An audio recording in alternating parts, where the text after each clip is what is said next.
Bonsoir à toutes et à tous, j'espère que vous allez bien. Ce soir, nous n'allons pas remonter le temps, car l'horreur que je m'apprête à vous raconter s'est déroulée il y a quelques jours à peine en Virginie, à Alexandria. C'est l'histoire de la mince ligne qui sépare une blague d'Halloween de l'absolue terreur. Mardi dernier, vers 22h, dans une maison tranquille, Sheila rend visite à sa mère, récemment veuve. Le calme habituel est brisé par un coup frappé à la porte. À travers le Judas, ou peut-être la caméra de sonnette, Sheila voit 3 silhouettes. 3 personnes en costume d'Halloween. Un clown, un sosie de Michael Myers et une étrange nonne. Au départ, Sheila pense à une simple farce.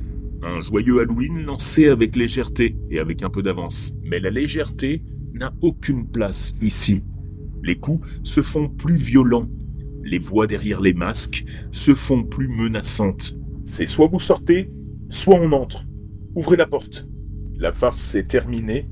La terreur prend le relais. Sheila leur hurle qu'elle appelle le 911. Cela ne fait que déchaîner la colère du trio masqué. Les menaces se transforment en une promesse sinistre. On va vous tuer. Et le pire, c'est qu'ils passent à l'action. Tout cela filmé par la caméra de surveillance. Ils tentent de forcer l'entrée. Sheila entend l'un d'eux dire qu'ils vont prendre une chaise pour défoncer la porte. Pendant 10 interminables minutes, l'agression se poursuit. Incapable d'entrer par l'avant, le trio se déplace à l'arrière. Un bruit sec, un morceau de clôture brisé, des coups féroces sur la fenêtre.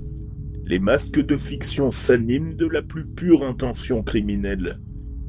Les assaillants ont finalement fui, se déguisant à nouveau en citoyens ordinaires avant que la police n'arrive. Le chef de la police d'Alexandria, Tariq McGuire, a été clair. Ce n'était pas une blague.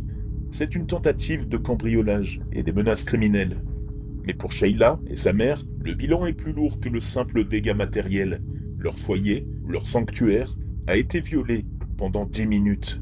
La mère de Sheila, déjà en deuil, est désormais terrifiée à l'idée de rester seule. Dans le noir, le silence après les coups contre la porte est souvent le plus assourdissant. Pensez-y la prochaine fois que vous entendrez frapper à votre porte après la tombée de la nuit. Ce n'est pas toujours un voisin.